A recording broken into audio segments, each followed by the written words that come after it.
Welcome to a new way. He has put you on a new journey. Hold close to him and follow what he says. Sent the final prophet Muhammad to mankind a mercy. Welcome to a new way. He has put you on a new journey. Hold close to him and follow what he says. Sent the final prophet Muhammad to mankind a mercy. Welcome to a new way. He has put you on a new journey. Hold close to him and follow what he says. Sent the final prophet Muhammad to mankind a mercy. Welcome to a new way. He has put you on a new journey. Hold close to him and follow what he says. Sent the final prophet Muhammad to mankind a mercy. Welcome to a new way. He has put you on a new journey. Hold close to him and follow what he says. Sent the final prophet Muhammad to mankind a mercy. Welcome to a new way. He has put you on a new journey. Hold close to him and follow what he says. Sent the final prophet Muhammad to mankind a mercy. He said, pray as you see me pray. Utter these words that you hear me say. Based on the Sunnah, worship him, just follow him. Assalamu alaikum. New class coming to you every Monday and Wednesday, taught by Ustad Layla Nashiba, the Fiqh of Prayer. Every Monday and Wednesday, 9:30 p.m. Eastern. Inshallah, we'll see you there. Streaming on all major platforms. Channel Sunnahfollowers. The Muqasid Tafsir. Where should I begin when I'm starting at the end? Pursuing the higher aim, learning the meaning of every page. Where should I begin when I'm starting at the end? Assalamu alaikum. Sunnahfollowers presents a new class, the Muqasid of Tafsir, being taught and brought to you by Ustada Layla Nashiba. Please stay tuned, streaming on all major platforms, right here on Channel Sunnahfollowers. You will make it through. The fitra is awake in you. With Quran and Sunnah by your side, it's a place where it will thrive. You will make it through. You will make it through. The fitra is awake in you. With Quran and Sunnah on your side, here's a place where it will thrive. You will make it through. With Quran and Sunnah on its side, here's a place where it will thrive. You will make it through.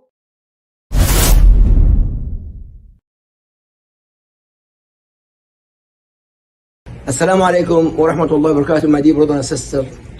I just saw Brother Muhammad here in Salat al-Jum'ah, alhamdulillah. It's an honor to speak on a very important topic. I just discussed with Brother Muhammad, and Brother Muhammad is going to speak with you, inshallah. Inshallah. For Tuesday, inshallah. Tuesday, inshallah, we're going to discuss raising our Islamic Muslim children in a non-Islamic world that we're living in right now. The society that we live in. Especially now. Now we have a lot of issues happening in our schools, in our colleges, universities, that a lot of our Muslim kids aren't really ready for it. So I think we should have a nice little discussion. Inshallah, we'll have a lot of people on board that can ask a lot of questions that they have.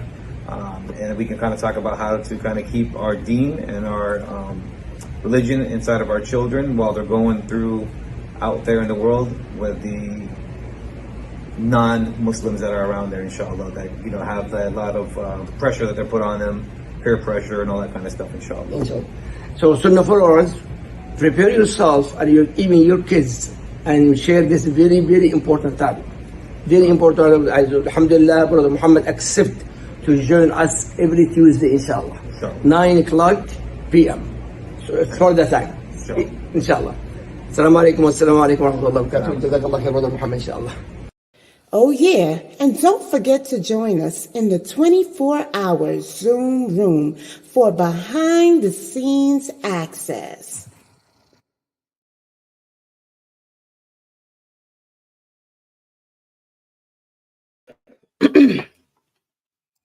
Ina alhamdulillah, wa salat, wa salam ala wa rasulullah. I'd like to welcome everybody to our Aqidah class for today. And for tonight, we're continuing with the book written by Sheikh Kareem Abu Zaid. And again, I know most of you have purchased the book. Please get this book. This is the first of the trilogy of Aqidah. And as I explain to you guys all the time, the problem with most Muslims in the world today is that they are not upon the correct aqidah. They are not upon the correct belief system. And as a result of that, that is why Allah is angry and is sending all the calamities upon us as a nation and in general. I want you guys to never forget that hadith that we covered in our hadith class. Whereas the Prophet sallallahu alaihi wasallam said, if anyone should live to see, and what is the source of this hadith? Sahih Bukhari and Muslim. The Prophet sallallahu alaihi wasallam, if anyone should live to see the days in which alcohol and intoxicants are made lawful, the days in which homosexuality will become the norm, the days in which interest will become the norm, the days in which there'll be lots of killing, where we Muslims will be killing each other, we will be cursing each other, we will be damning each other and oppressing each other, the days in which women will be dressed but still naked, the days in which men will walk around with whips to use against those who believe like them, who are upon the same belief system as them. The days in which my sunnah and the example and understanding of my companions will become abandoned, and my sunnah will become replaced. The days in which there will appear amongst you many men who will be able to recite the Quran by heart beautifully, but it will never go past their throats because they won't understand what they are saying. They will issue Islamic verdicts that go against what Allah says. They will issue Islamic verdicts that go against what I have said, and they will not be upon what I came with, nor what you, my companions, and the four rightly guided rulers after me are upon. He said, should you live to see these days, know that Allah will send his punishment, that Allah will send war, Allah will send earthquakes, Allah will send hurricanes, Allah will send calamities. And when he made this long lecture, because this was all a long sermon that he gave, when he made this sermon, one of the companions said, the killing, why will there be so much murder, so much death? Is it because we Muslims will be outnumbered? He said, no. They will kill, the Muslims living at that time will kill each other. They will oppress each other because they will have deviated away from my example and what you are upon. They will have adapted other ideologies that oppose what I came with and what I am upon. And then somebody else asked, well, will they punish all the Muslims living at that time? And the Prophet Muhammad sallallahu alaihi wasallam said, whenever this nation, whenever we as a nation deviate away from Allah's laws, whenever we as a nation deviate away from the Sunnah, understand that there will be consequences. There will be repercussions. Allah will punish us all who is living. But he promises that when he raises us up on the day of judgment, he will judge us individually. Don't ever forget that, guys. So a lot of people, just like earlier today, someone called me and was asking me, Sister Layla, because this person lives, a Muslim, lives in a different part of the world. And she was telling me how bad it is where she lives, the calamities, the stress that the Muslims are experiencing. I told her this is worldwide. I said the Muslims all over the earth have trials and have calamities befalling them. Some trials are greater than others. The war, the worst calamity that Allah can send to any people is war, because war is not pleasant. War, many die, okay? But again, Allah promises he'll raise us up individually and judge us individually. I told her, so there's, we have a lot of Muslim countries. It's not just Gaza. Like I tell you guys, this is not a war against Gaza. This is the war against Islam that's already been established during the Bush regime. It's just a continuation, but it's spreading like the prophet said it would spread until the entire world will be at war with us. And all the Muslims living, they'll try to wipe us all out. Okay? But I want you guys to understand we got war going on in other parts of the Muslim world too, besides Gaza. Okay? You just don't hear about it on the media. Okay? And then if it's not war, you got earthquakes, we have hurricanes, we have lightning, like this sister called me. That's another one of the signs too.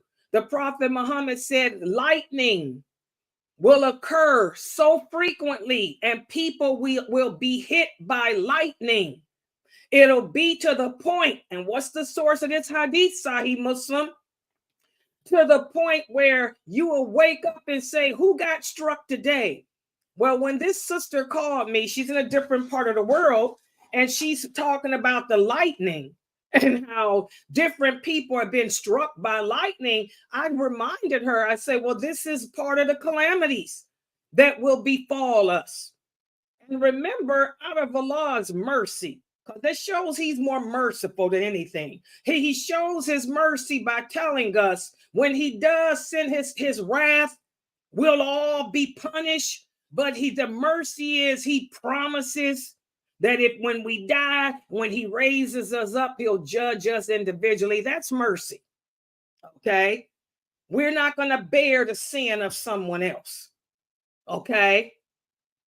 But like I told her, another form of his mercy is Allah says he will never put a calamity or a test or a trial or a burden upon any of us that's too great for us to bear. The people in Gaza, they can handle war because that's where they are in their faith. The people in Somalia, they can deal with war because that's where they are in their faith. All the Muslims living in countries that are being tried with war, that's where they are in their iman. And like I told her, where you live, because she lives in another part where there's a lot of Muslims, I said, you guys are being tried with lightning. That's where you all are in your faith. I said, so your relatives are being struck by lightning. Your house was destroyed. Her house was destroyed by a lightning bolt. Her mother's house was destroyed by a lightning bolt. I said, I got other Muslims here who are experiencing tidal waves. That's what they can handle. I said, just like you probably cannot, where the Muslims where you are wouldn't be able to handle war. Well, the Muslims where the war are probably couldn't handle being struck by lightning. The Muslims that's got the tidal waves washing away their homes can't handle that. I said, so this is all the mercy of Allah. He will put trials upon us according to where we are in our faith. I said, like me, where I'm living at. I don't live in a Muslim country, but I'm living in a non-Muslim country, and there's a lot of problems here. I said, we're going through a lot of trials here too. I said, but my trials are different. I couldn't handle being struck by lightning. I couldn't handle a hurricane. I couldn't handle a tidal wave, and I definitely couldn't handle war. But I'm being tried financially. I said, and a lot of the Muslims where I live are being tested with their health and their finances. I said, I told her in my Zoom room, 90% of the women that hang out in my Zoom room are women who are elderly. And when I say elderly, I mean they over the age of 50 and they have no husbands, but they're struggling with their money to try to make ends meet, and their health is failing them. They have no one to take care of them. And when I told her this, she said, wow, I can't imagine that, because again, she's in a Muslim country. And of course, they look out for each other. The family, they may fight with their family members, but their family members stand together. I said, yeah, see, you wouldn't be able to handle that. For her, not having her family to take care of her when she's sick is something that she couldn't bear. I said, well, I can bear it. I can bear not having family. I can handle trying to figure out how to pay bills. I can handle the stress of having to provide and maintain myself, but I couldn't handle a lightning bolt striking me down and burning up my house and my neighbors and family.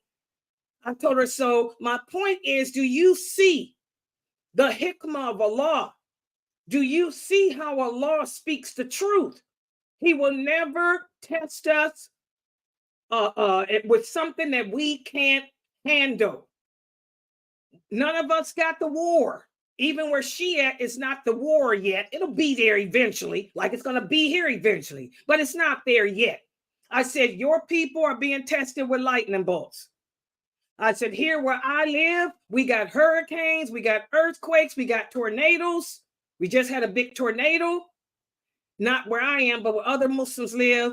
And we're tested with our finances, with our children apostating. And when I told her that, she said, what do you mean children apostating? I said, oh yeah, that's the problem that we have to deal with living in the West. I told her, you live in the East.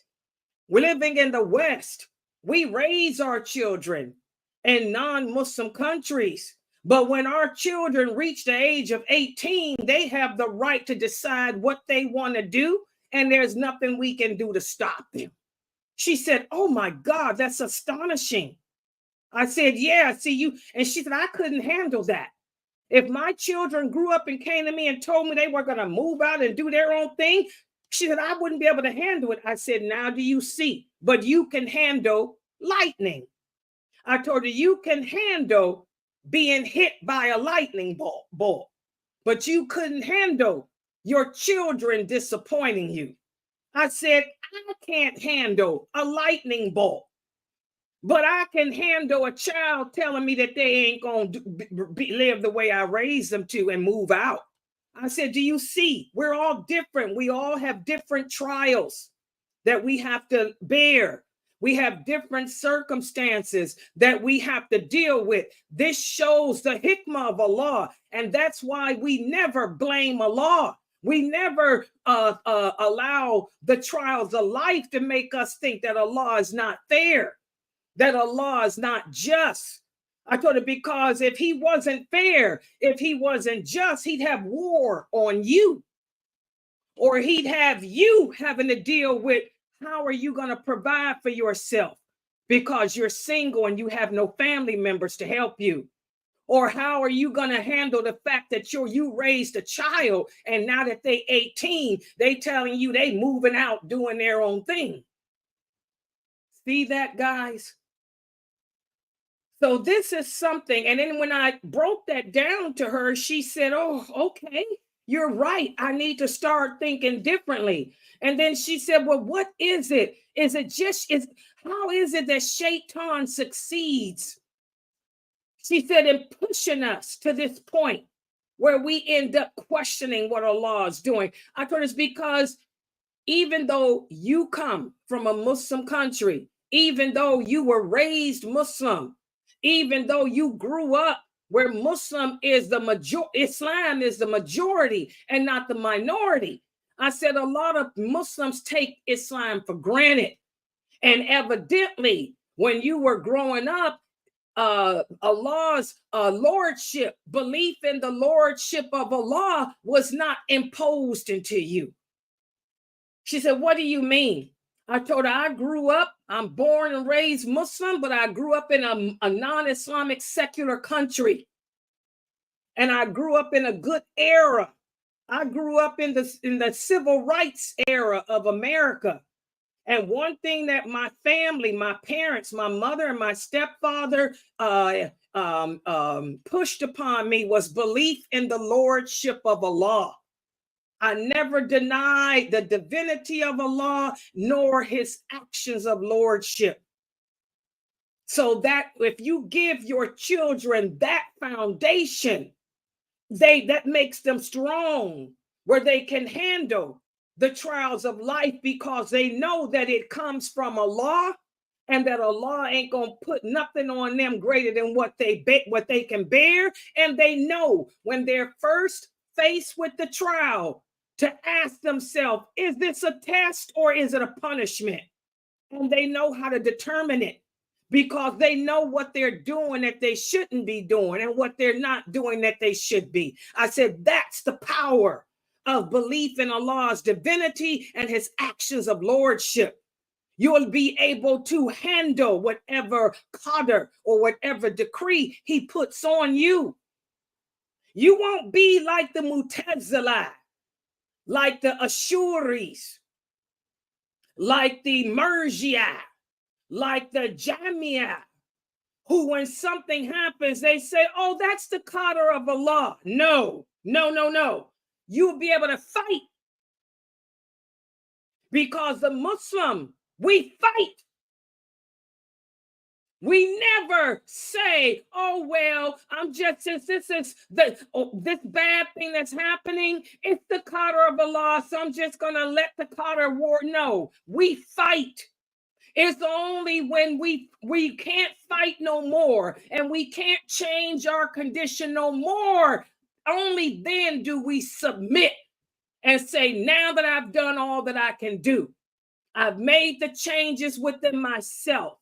I made the changes outwardly. Now I can say it's the qadr of Allah. That's the only time. Now that assuring, and by the way, I'm making this speech because I got kicked out of a group.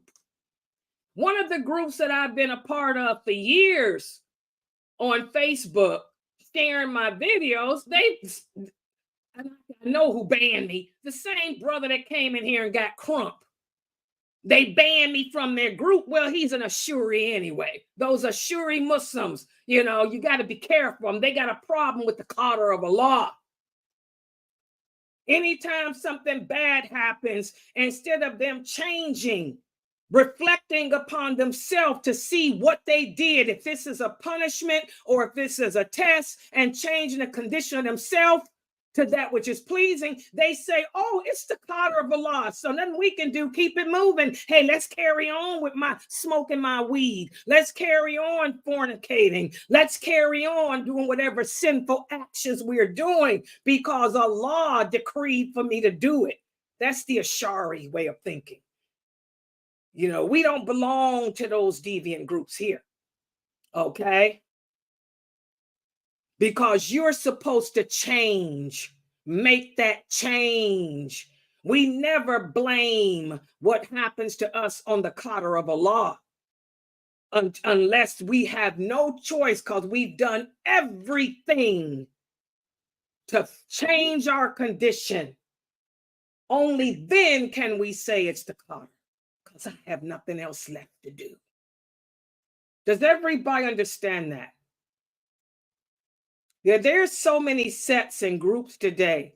And I tell you guys all the time, just because people can talk well, give good lectures, good speeches, most of these people y'all listen to, 97% of them are nothing but deviants. And they're calling you to something other than La ilaha illallah, Muhammadur Rasulullah. Shaitan has more allies than Allah does. Allah tells us that. Allah tells us that the awliya or the allies of Shaitan will outnumber us 100 to 1 or more. Okay? So we have to be careful of this. We have to fall back, like the Prophet Muhammad sallallahu alaihi wasallam also said when he gave that sermon that I was just referring to earlier. The companions asked him, well, if all of these bad things will be happening, intoxicants made lawful, women dressed but still naked, female singers, women singing for pay, women in charge over the affairs of man. Oh, yeah.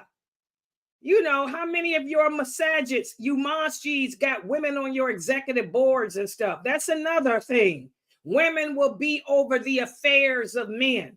When the Prophet went through all this, these signs, one another companion said, well, oh my God, it sounds terrible. Well, for those people that are true believers, who will be trying to uphold your sunnah, how will they be able to survive those calamities? The Prophet Muhammad said, La ilaha illallah. That will suffice them. The true believers will be able to deal with it because they will fall back upon La ilaha illallah Muhammadur Rasulullah, which is what we're doing here at Sunnahfollowers, which is what I am trying to teach you guys to do by teaching you how to get to know your Lord, by acquainting you with what wala wal bara is, how when we declare la ilaha illallah Muhammadur Rasulullah, we're declaring that we believe in the divinity of Allah and that he's the only entity worthy of worship, and we believe in his actions of lordship and his names, his attributes. We believe in everything he told us to believe in: paradise, hell, the day of judgment. We believe everything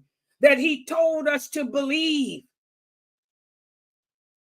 And we believe that he's the best of planners. Has the knowledge that no one else has. And we believe in all his laws, all his rules.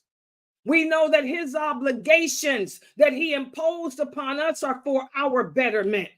His laws, his rules for our betterment. And we distance ourselves from anyone and anything that stands between what he commanded us to do, what he obligated us to do. That's wala wal bara. We're testifying to all of that when we give that shahada. For those of us who know that, for those of us who believe that, for those of us who live that, that's how we survive the calamities. And that's what I had to tell this woman. Fall back. You guys are getting struck by lightning. Okay. The prophet said that would happen. We got Muslims fighting in war and dying every day. Okay. Allah and the prophet told us that would happen. We got Muslims being tested with their money, their property, their children, their lives, their health. Okay, the prophet said that would happen. I told her, so now do what he said to do should you live to see this. She said, I will. She said, I will fall back on la ilaha illallah, Sister Layla, like you said. So that's why I'm teaching these classes, guys. Because all of us, no matter what part of the world you are in, if you are a Muslim, you are either being punished with a calamity or you are being tested with the calamity based on where you are personally in your relationship with your Lord. Do you guys understand that? I'm being tested with everything dear to me. My heart, my website, my family, my money, even my car, everything, my cats, everything. This is what Allah said he would do. He said, just because you say you believe in me, do you think that's enough? I'm going to test you, or either I'm going to punish you. If you do believe in me the way you say you do, then I'm going to test you to see if it's true. With everything you got, from your heart to your life, to your children, to your property, your money, your family. And if you don't believe in me, I'm going to punish you with the same. I'm going to punish you with your wealth, your health, your family. The earth you love so much, the life of this dunya you love so much. Allah speaks the truth, guys. When you recite the Quran, there's no need to say Sadaqallahu Adim after you finish. This is innovation. We don't do that. We know he speaks the truth by what we're experiencing in our personal life. So we got to man up. We got to woman up. You know, I get sick of another thing too. I hear a lot of people, one of the characteristics of man. And when I say man, I mean mankind, humans. We like to control and we like to try to change people, things. A woman likes to control her children. As a woman, come on, sisters, and you know I'm speaking the truth. As women, we try to control, we know we can't control our man. So, and that's because the man, your husband, is trying to control you. So, you know you can't control him. So, who is it that the women try to control? We try to reach out and control our children. Okay? Man is always trying to control something. And while the women are trying to take control over their children's lives, the husband, the men are trying to take control over the woman's life. It's a constant fight for control. This is the plight of the human being when we're not balanced. When we're not balanced. When we're not balanced upon the Quran and the Sunnah. Okay? Even a woman like myself, if you're single, you look at a woman like me, I'm single. I don't answer to nobody but Allah. Okay? But people still try to control me too. And I'm not talking about family here. Oh yeah, family will try to control you too. And a lot of people ask, how do your family try to control you when you're a single woman? They try to control you by keeping you from getting married. That's what they do. But that's another topic. Okay? Because there's a way out of that, which you guys know. But then I have non-family people who try to control me.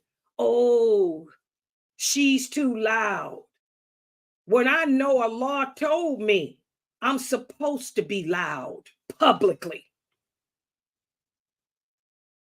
Allah told me I'm not supposed to soften my voice publicly. I am supposed to be not aggressive publicly, but I'm supposed to be intimidating. That's what Allah says.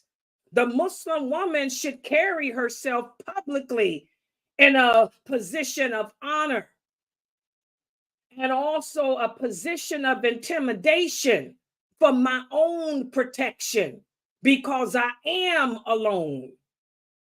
And so that the man out there won't look upon me as a target to prey upon, to harm physically.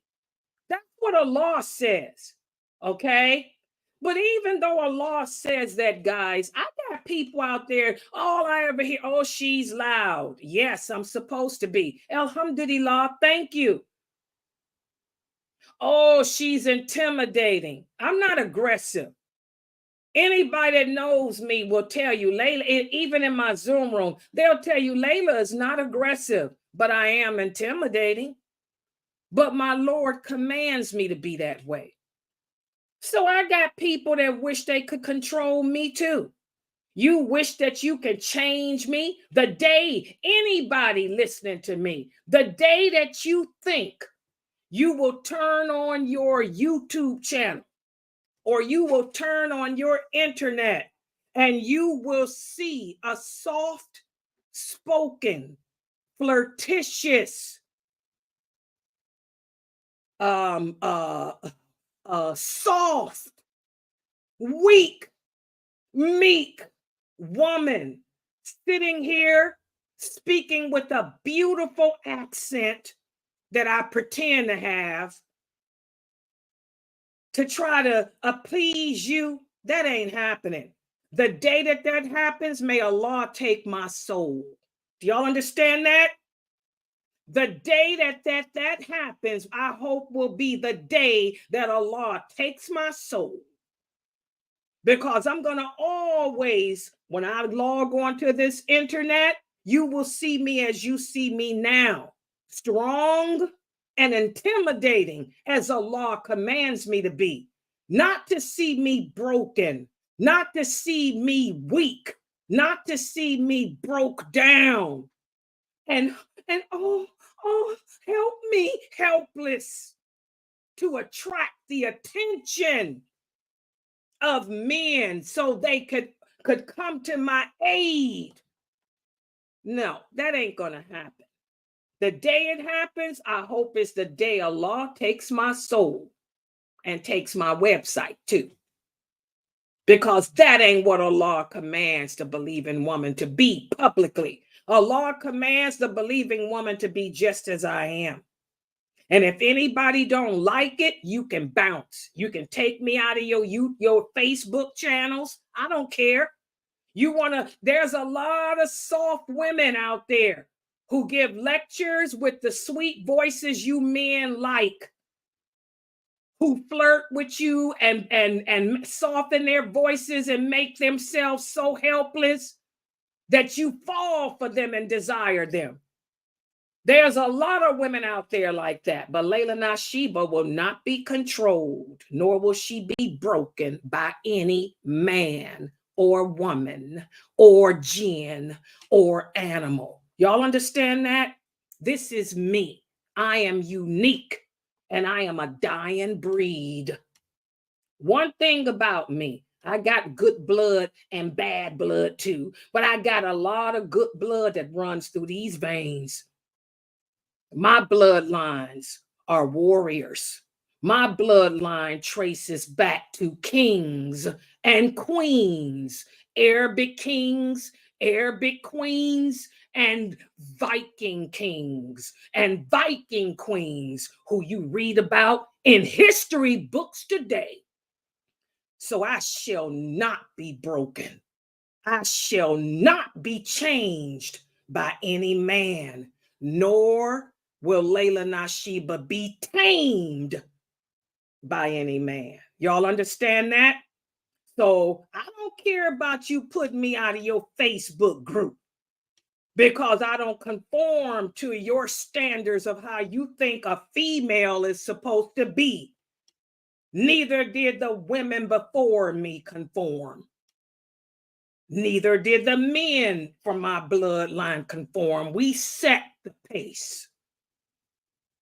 And like I said, you read about my people in history books today. The non-Muslims, like King Charlemagne. Oh yeah, ragging off. The Viking. You read about my ancestors right there. And on the Arabic side, you read about many companions of the Prophet, sallallahu alaihi wasallam.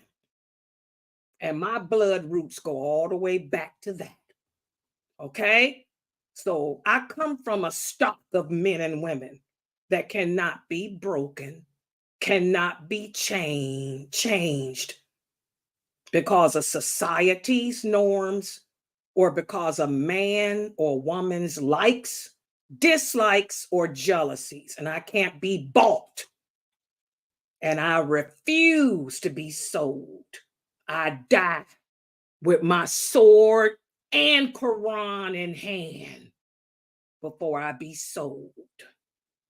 Y'all understand that? So we all are being tested, like I told this sister here, and she's here now typing. We're all being tested in different ways. This is part of life. And I want all of you to understand we were created to be tested. We were put here, removed from wherever Allah keeps the souls.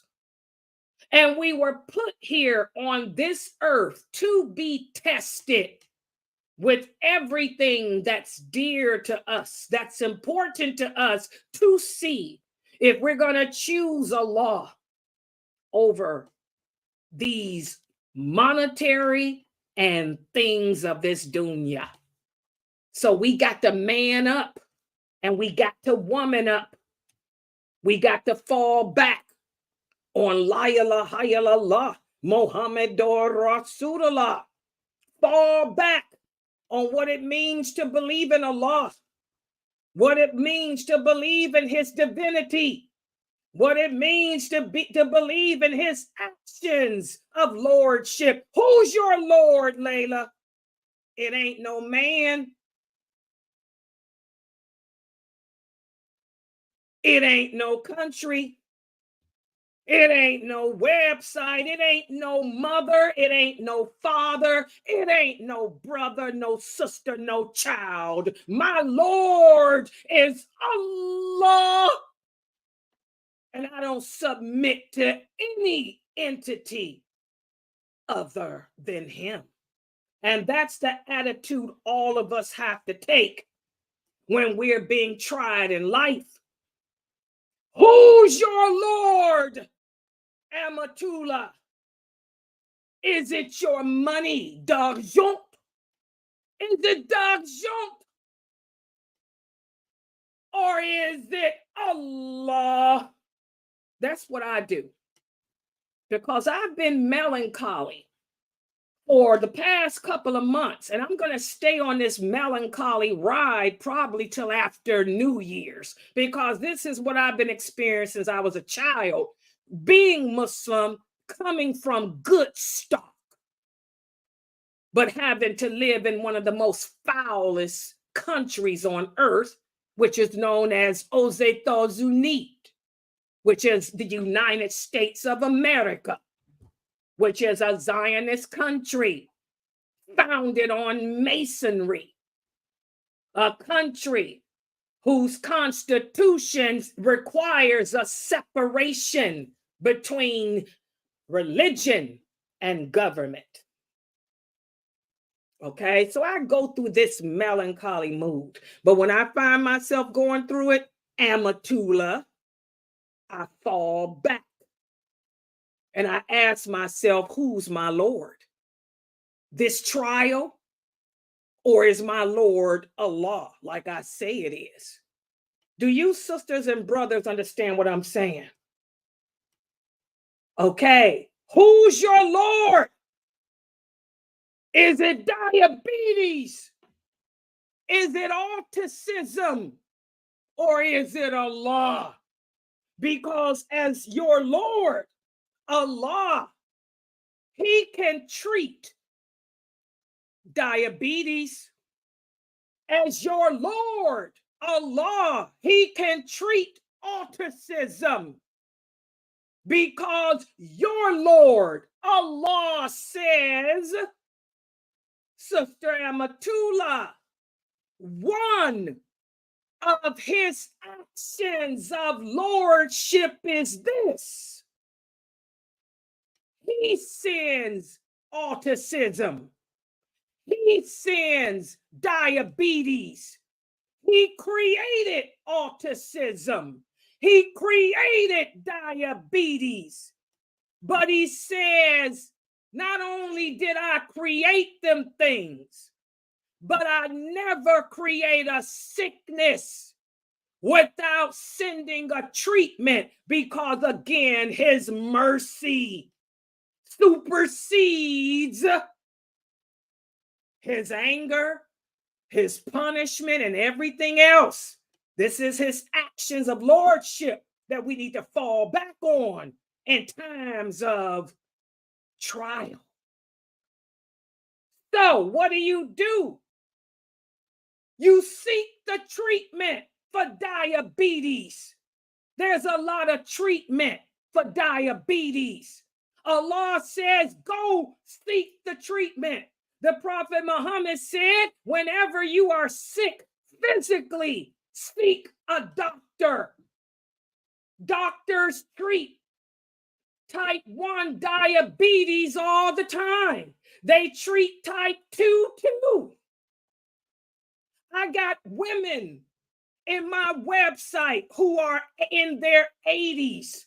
My mother is almost 90, and they have diabetes too, and they're being treated with it with no problem. So, who's your Lord? That's the question, Amatullah.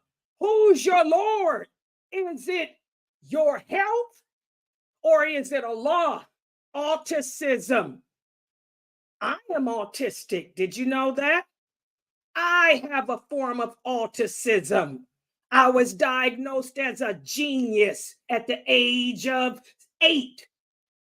I'm able to gift it. I can play any string instrument, from a piano to a guitar to a violin to a cello and even a harp.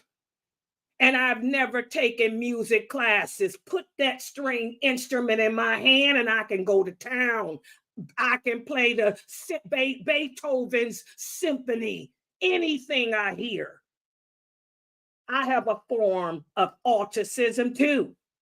I have a photographic memory. How do you think I memorized all these hadiths? Autism comes from Allah. And there's different types of autism, even the kind that's severe. There's treatment for it. I just retired from the developmental disability field. Most of my clients were autistic. They were low functioning, but I trained them through the medicine that Allah gave and the way He taught us. I was a caretaker. I taught many autistic clients how to get up out the bed, go to the bathroom on their own, self-help skills, how to feed themselves, how to put their clothes on, how to bathe themselves, how to sign and say different words. So there's a treatment for autism in all levels, Sister Amatullah. All you have to do is do what Allah said. Allah said, seek the treatment. And if you seek the treatment I send, then maybe I'll send a cure. Do you understand? So again, Allah says, just because we say we believe in Him, do you not think He's going to test us? He's testing you with diabetes, which has a lot of treatment, and autism, of which there's a lot of treatment. Just like He's testing me with financial overburden, which has a treatment called debt relief. He's testing me with loneliness and people trying to change me and trying to break me and trying to control me, and I refuse any of it. We're all going to be tested, Sister Amatullah. Fall back on Allah's actions of lordship. Fall back on His names. And you'll be able to get through it. Do you understand? Does everybody understand that? And just to let you guys know, since I can see that so many of you are still feeling hopeless because Allah is sending so many calamities to the Muslim world in general. When this Friday, if I'm living and if I'm able to, because there's a lot of drama going on with my life too. I will continue to do, when I do my Q&A, I'll also talk about some more things we can do to help develop hope and to help us get through our trials in life. Okay? Remember, there's no test that you can't handle. Just like I can handle men and women thinking that they can control me and try to change me and try to break me, you can handle autism and diabetes. Get the treatment. Take the treatment for it all. Go to the doctors.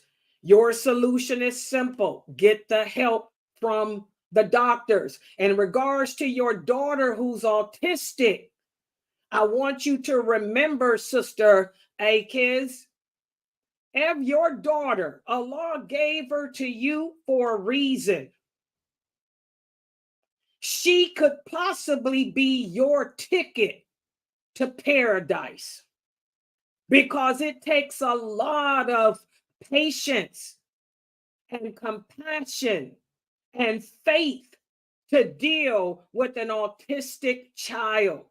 But if you deal with it to the best of your ability, seeking the favor of Allah, that child can be your ticket to paradise. Because every time you experience a feeling like it's just too much, but the fact that you know it's not too much and you continue on sans arrêt taking care of her, if you die, you will die forgiven of all your sins, because you bore that trial every day of your life, never losing faith, never losing hope, and with patience. So another thing that we have to do when we're tested in life with calamities like that are not going to go away, or that autistic child is not going to go away, but the way to get through it is to look to the good in it. Like the prophet said, look at the good, focus on the good that comes from having that autistic child and caring for it with love and compassion. Focus on the good. And when the negative thoughts come in from your personal jinn, say, A'udhu billahi minash shaitanir rajim. I'm not going to fall for that, and keep it moving. Do you understand? I find a lot of love in my autistic clients. I worked with them for 36 years, all different levels, from severe to possession. Oh yeah, I had possessed ones, to high functioning. And I think that may, inshallah, be a ticket for me, because it makes me feel good. I've been retired for 2 years, but when my phone rings and it's one of my autistic clients saying, Layla, how are you? I miss you. That's my reward. And it's a client that I had to take down and unpossess because their jinn had possessed them so many times. Because most of my clients were the severe autistic. So look to the good. All right. Okay, and that's what today's class, guys. I'm sorry I had to give this big introduction. Don't get it twisted. I'll make this part of it. Don't get it twisted. But I had to deal with these sisters who are feeling like overwhelmed, with the trials that they're experiencing, the calamities in their personal lives. And today's lecture is going to help you even more to handle the trials, because we're going to speak about Allah's names, falling back on Allah's names as a reminder of our purpose. Let me put the PowerPoint up here. And by the way, for those of you who have the book, which everybody here should have it, we'll be, can y'all see this? Yeah. We'll be covering pages 144 through 147 of Know Your Lord. And please get the children's version too, so the children can read their book along with us. And today we're going to speak about how some Muslims distort the names and attributes of Allah by trying to liken him to his creation or trying to figure out his nature. And if you are a person that's doing this, you need to stop. And that may take away a lot of the trials that you are facing in your personal life. Let's take a look at this. So these are the Arabic terms, but you guys know my dawah is in English, because people don't understand these Arabic terms. And too many Americans or English speaking Muslims fall when I ask a question, said, if you're giving me an answer, you give me the Arabic word that doesn't have anything to do with anything. But these are the Arabic words tamthil, tashbih, and tashsim. They are all terms that refer to resemblance, the English word resemblance. And what does it mean, resemblance? Well, this is a distortion that occurs when people suggest a resemblance or likeness of Allah to his creation. This occurs when people interpret the meaning of Allah's names or his attributes to having similarities to the creation. It's as if a person were to say, for example, the hand of Allah. Allah's hand is like a human's hand. You can never say that Allah's hands are like yours or mine, or Allah's eyes are like yours or mine. Okay? So never try to liken Allah to his creation. Doing this is a form of distortion. Okay? We have to remember that Allah is nothing like us. Allah is eternal. Allah has no beginning, nor does he have an end. What does that mean? You will find some people asking, well, who created Allah? How did Allah get created? We don't ask questions like that. Allah has no beginning. Allah is Allah and always has been. And Allah has no end. He will remain Allah. Although we have a life, ours will come to end. But Allah has always existed, and it will never, his life will never end. Does everybody understand that? So you do not want to make the mistake of trying to equate Allah to you or me or any of his other creations. Remember, Allah tells us in the interpretation of the meaning, there is nothing like him. He is the all-hearing. He is the all-seeing. Allah can see and Allah can hear. But we should never imagine him being able to see like you or see like me. Does everybody understand that? Our sight is limited. Allah's is not. And our sight and our hearing becomes weak as we age. Allah's doesn't. So don't try to liken Allah's seeing and his hearing to our seeing and our way of hearing. Allah knows everything that happens as it happens, even before it happens, even when it didn't exist to happen. So he's nothing like you or me. And this is why I tell you guys, be careful who you guys are listening to on the internet. Because a lot of these famous speakers, they fall in the category of deviance where they try to liken Allah to his creation. Remember, Allah tells us in the interpretation of the meaning, there is none co-equal or comparable to him. You guys have heard the song, nothing compares to you. Nothing compares to Allah. Nothing.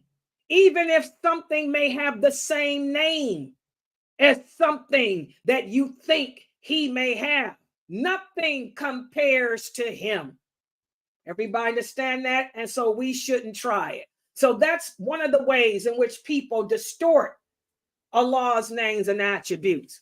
And this is very common amongst the Sufis, different Sufi groups. The Murji'a do that. The Jami'a do that. The mystics. You have to be careful of that. And also another way in which people distort Allah's name and attributes is by trying to define the nature of his names or the nature of his attributes. Okay? For example, the quality of Allah's hand. Is his hand white? Is his hand black? How many fingers does he have on his hands? You know, this is trying to define the nature. As Muslims, we don't do this. We just say Allah has two hands because he says he has two hands, but it's not for you or me to figure out what type of hands they are. Also, another example to question how Allah descends. A person doesn't, you know, we are not supposed to compare how he comes down to how you and I come down or sit down. You know, don't try to figure out the nature as to how Allah rises above or how Allah rises below. We just simply say Allah can do whatever he wants to do, however he wants to do. And we accept that and keep it moving. Does everybody understand that? And I hear a lot of Muslims say, for example, he descends like the rain. Oh gosh, no, we can't make up stuff like that. Remember, Allah is far removed from these type of descriptions, you know, so don't try to figure out how Allah looks, how he speaks, how his hands are, how he rises above his throne, how he does anything. Okay? And do not compare him to us or anything else he created. This is a form of arrogance too, guys. And you don't want to be arrogant. Remember, arrogance is a sin of disbelief. If a person dies upon the sin of arrogance, and I'm going to do a class on that too, on the sins of disbelief. A lot of people don't understand shirk. The word shirk does not just mean associating partners with Allah. Shirk also means to disbelieve in him. And there are many sins of disbelief. One of the sins of disbelief is arrogance. If you're arrogant enough to assume that you have to know how Allah does what he does, you are an unbeliever, because only Allah knows how he does whatever he does. Okay? So we have to leave the quality of Allah's attributes alone. We believe in all of his attributes as he have described them to us and told them to us, but we don't sit around trying to figure out how. Does everybody understand that? But you're going to find oftentimes your personal jinn is going to come to you and try to suggest to you to imagine how Allah looks. And I'm sure many of you experience this. You're making salat, you're trying to give your attention to Allah, and then all of a sudden, your personal jinn will say for you to imagine that you are standing in front of him. And now you're going to imagine what he looked like. When you get those type of thoughts, guys, you know, you rebuke a shaitan by saying, A'udhu billahi minash shaitanir rajim, or Subhanallah, Subhanallah, Subhanallah. This is when you use those words. When you're praying or you're sitting there working on a project for your job, and all of a sudden your personal jinn whispers to you to try to imagine how Allah looks, or how his hands are, how his eyes are, you say Subhanallah, Subhanallah, which means Allah is above that. And then say A'udhu billahi minash shaitanir rajim to run that jinn away. So we all go through these moments of weakness when our personal jinn think he can whisper to us to try to violate our belief in Allah. And also, when it comes to Allah's attributes and their meanings, we affirm the wording and the meaning which Allah gives to us, or which the Prophet Muhammad gives to us. But we leave the knowledge of the nature, the reality, and the shape of those attributes alone. Everybody understand that?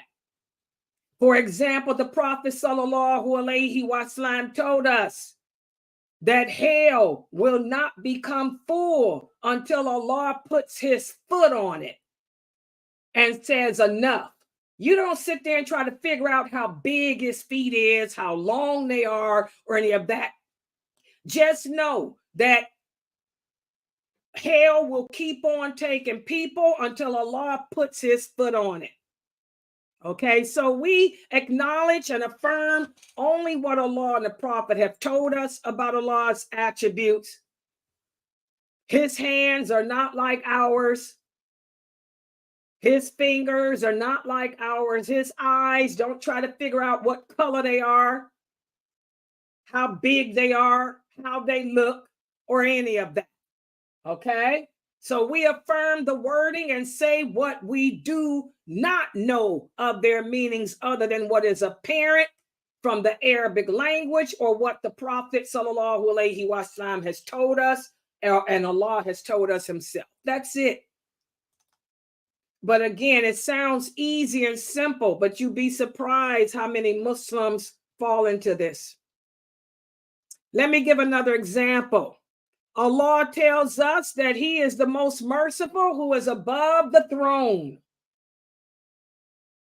It would be wrong to affirm the attribute of rising above and then claim that we can abandon any meaning because only Allah can know how he did it. Okay, we don't do that, guys. Okay, we don't do that. Also, abandoning the meaning is worse than negation because it suggests that Allah sent revelation that has no meaning or purpose. So this is another reason why we don't do that, guys. So whatever meaning Allah gives us, we accept it. We don't sit there and question how or any of that. Remember, Allah says, and we have sent down to you the book as clarification for all things and as guidance and mercy and good news for the Muslims. Okay? The correct way is to affirm the attribute in wording and meaning and stay away from dictating the nature of the attribute. Does everybody understand that? I hope this is clear because like I tell you guys, most people here are part of the Sufis. You may not be aware of it, but you were probably brought up upon the Sufi methodology. And they're always questioning Allah's actions of lordship, his names, and all of that, and his qadr, his decree. Why do you think so many Muslims are protesting and all this stuff? All right, so that's today's lesson, guys. And I really hope that you can see why the Prophet said, if you live to experience calamities, fall back on La ilaha illallah, Muhammadur Rasulullah.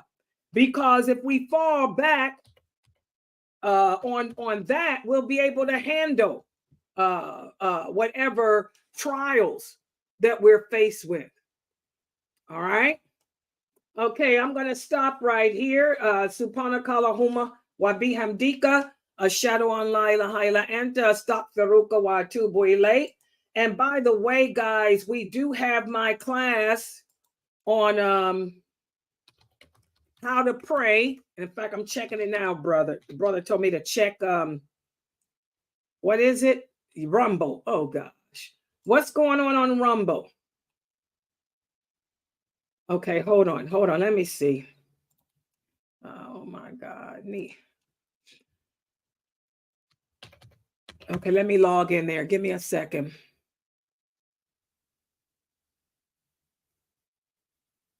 I don't see anything on Rumble.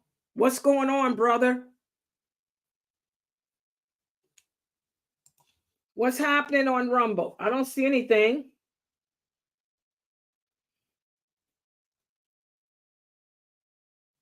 Okay. He said they left out.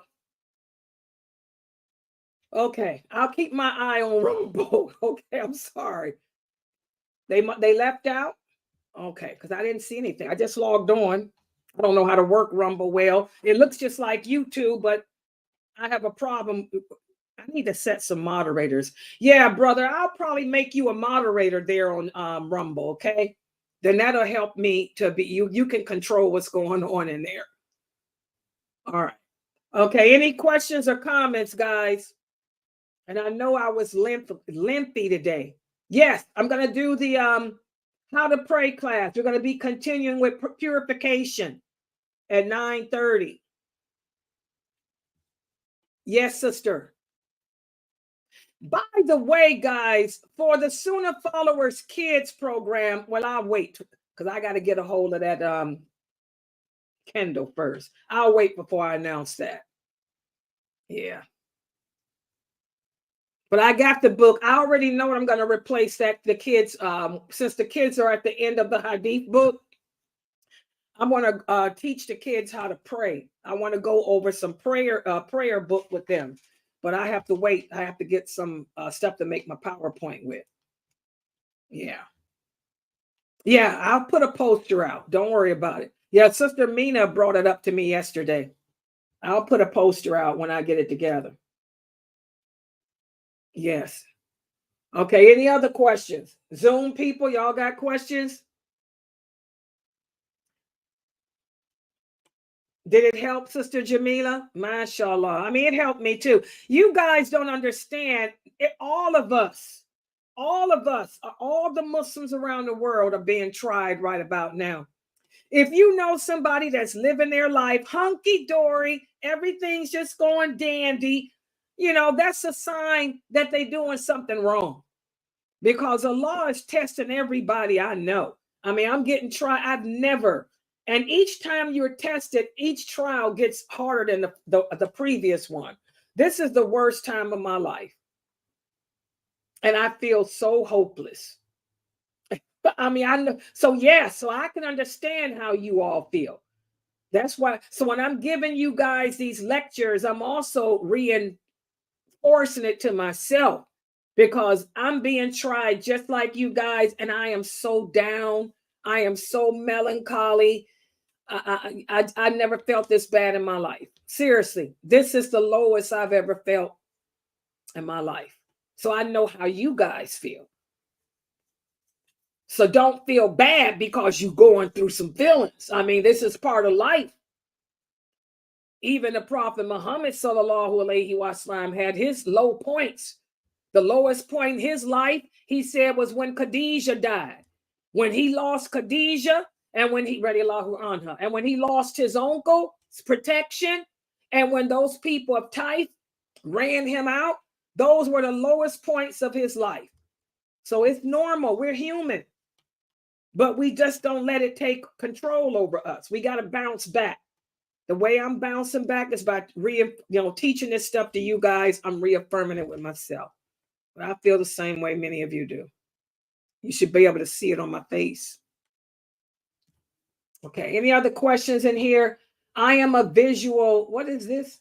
I am a visual thinker with a big imagination and have a hard time with my subconscious and not ascribing an image to Allah. What are some tips? Okay, yes, brother, like I said, when you start, the first thing you should do is say, A'udhu billahi minash shaitanir rajim, because that will stop your personal jinn from whispering.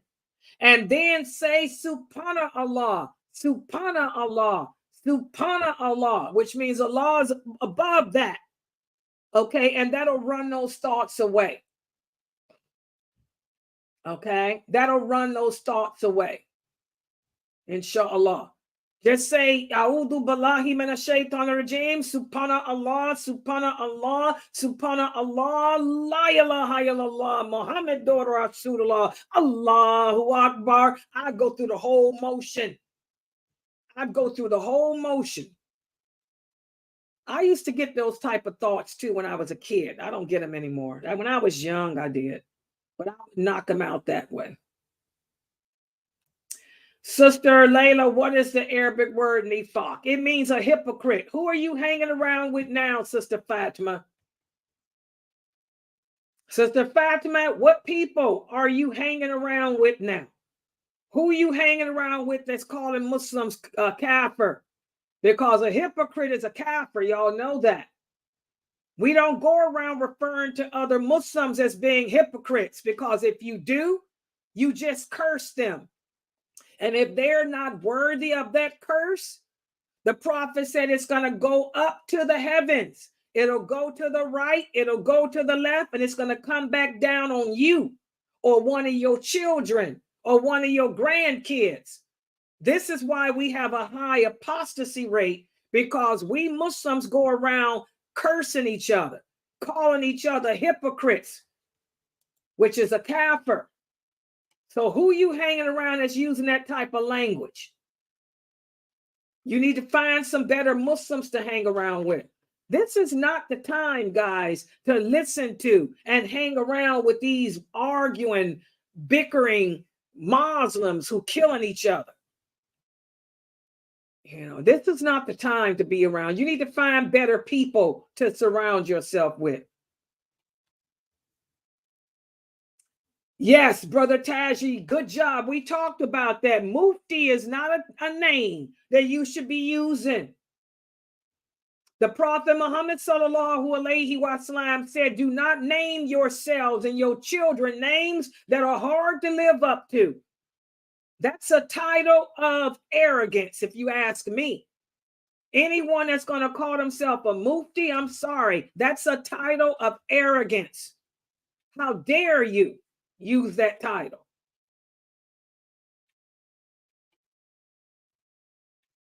Okay. Why did somebody ask you about a hypocrite?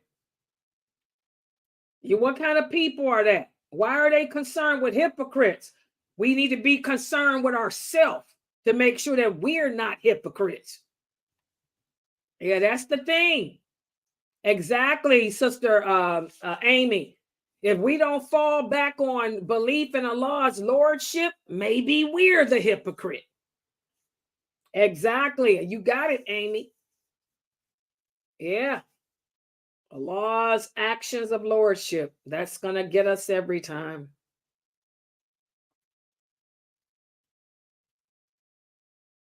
Okay, the sister here is asking, she said that somebody told her that since she's a Muslim woman, she's supposed to be soft in her speech. Well, you know, this is what men want you to be today, because like the prophet said, we're so far away from the Sunnah. We're so far away from being like those companions were.